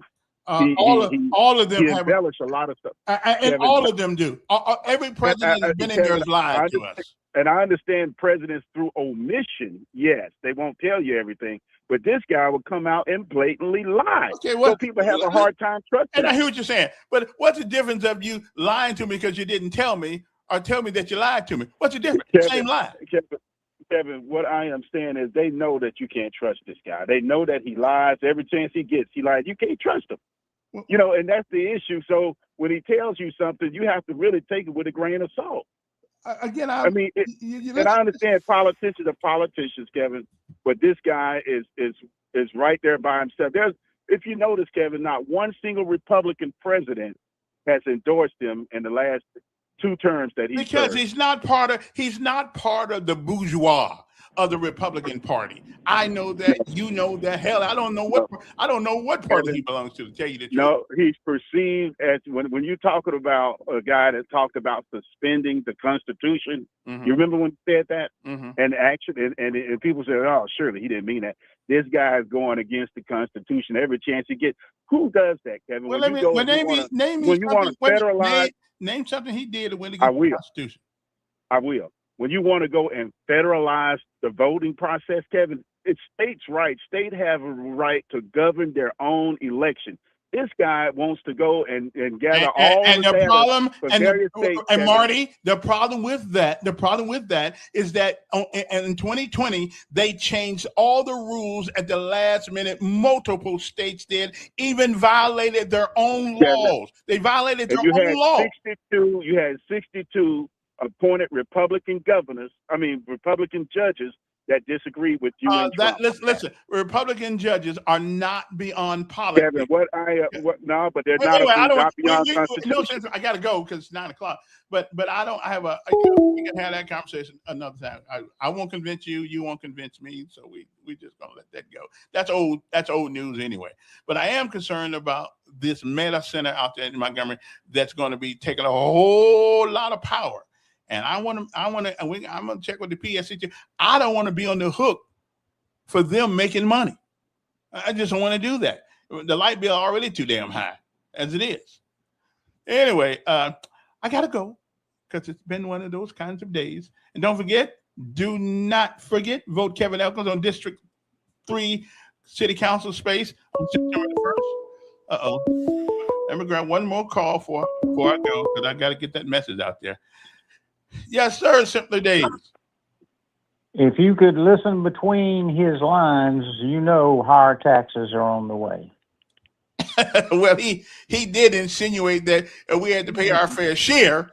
And I guess I understand that. I understand that, but here's the problem. How we're going to get all the things we want? There's some things we have to pay taxes to improve. Meta is not one of them. If you ask young couples with children or people in the military, the first three things they're going to mention, it is not going to be entertainment downtown. It's going to be education, schools, and public safety and shopping, and it's not entertainment venue downtown. That's his thing. But anyway, and then he said that the crime is going to continue, violent crime is going to continue to go down. It's been going down for the last 30 years. Well, if it's going down, why do you want to fool with the laws? Why do you want to change the laws if crime is going down? So it must be having the reverse effect that everybody said it was going to have. Well, I think he said violent crimes are going down. Like I told him, if I come in the house and my TV gone, as far as I'm concerned, that's a crime. So well, I guarantee you, if they broke into his house, well, we know about it. we know about it. His crime would be 110%. I promise you. And the whole world would know about it, and there'd be a detail out there. Yeah, that's true. Hey, appreciate it, man. I gotta go. I gotta take this one comment. This guy just got one comment. He said, "What did he say? Kevin will uphold. What did he say? I'm willing to do. He sound like a MAGA upholding Trump and everything. No." I'm just not going. We act like, we're beginning to act like this guy is the only one that has taken liberties as president of the United States. I remember when Obama said, as long as I got a pen and a pencil, I can do what I want to do. That's what he said. Okay, and they've all have said and done dumb things. That's why, just like Montgomery, the city council is the body of power. Okay, that's the body of power. Let me tell you something. If I could make you bring me breakfast every day, I'd make you bring me breakfast every day. Unfortunately, I can't because I don't have that kind of power. Well, that's where the House of Representatives and the U.S. Senate come in to rein in the president. Because nothing happens without their approval. So listen, one man getting drunk with power it's not an unheard of thing. I just got done saying this morning, I don't like the way we do this immigration thing and ICE. I hate it. I hate the way they do their job. I just really do. But I can't do nothing about it. Unless I want to go out and get arrested. I just don't like good people working hard every day, and the ones that ain't working hard every day, let's get them out of here. But for the most part, most of the people just working hard like you and I. I don't like seeing them dragging drug off their jobs and then put in the back of a van and sent to God knows where. I hate that. I hate it I hate it up to my nostrils. I don't like it, but I got no power. That's going to come from Brent, Tuberville, or whoever. If he goes to the governorship, whoever the next senator from Alabama is, that's them. The House of Representatives, So I can't do nothing about it. And if I go out there and try to do something about it, hell, they may shoot me. I'm done. No, if I'm going to go to jail, let me go to jail for myself, not for somebody else. Anyway, gotta go. We'll see you guys tomorrow. Well, I won't see you tomorrow. I don't work on Fridays. But hey, I'm going, guys. We are done. We are gone, and we'll be back on Monday. Unless something really, really, really breaks, I'll be here tomorrow. But we will play this show again tomorrow, so everybody will be able to. For those who didn't get an opportunity to see, hear what the mayor had to say, this will be a repeat for tomorrow when I'm out sleeping or whatever I'm doing. Okay. Actually, I gotta go fix a computer tomorrow out of town. See, my reputation is so great, they're calling me from out of town now. What can I tell you? Anyway, have a great day, everybody, and remember. Yesterday is gone.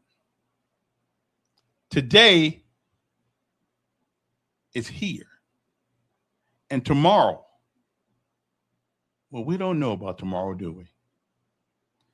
The only thing we have control over is what happened yesterday, because that means you're still alive, and what happens today. So do something about it. Okay? And remember, you don't get strength from falling down. You can certainly get strength getting up each and every time you do. So the word of the day is keep getting up. If you fall, that's fine.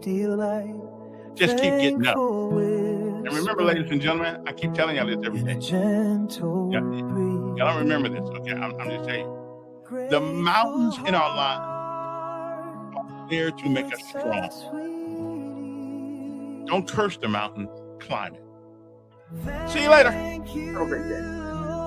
For every breath I take, for the love that heals, and the joy you make in the tapestry of life.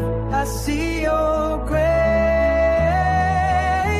Every moment filled with your warm embrace.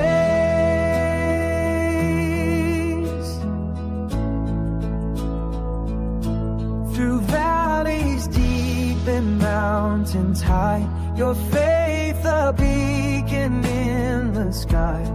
Every trial with lessons wrapped tight in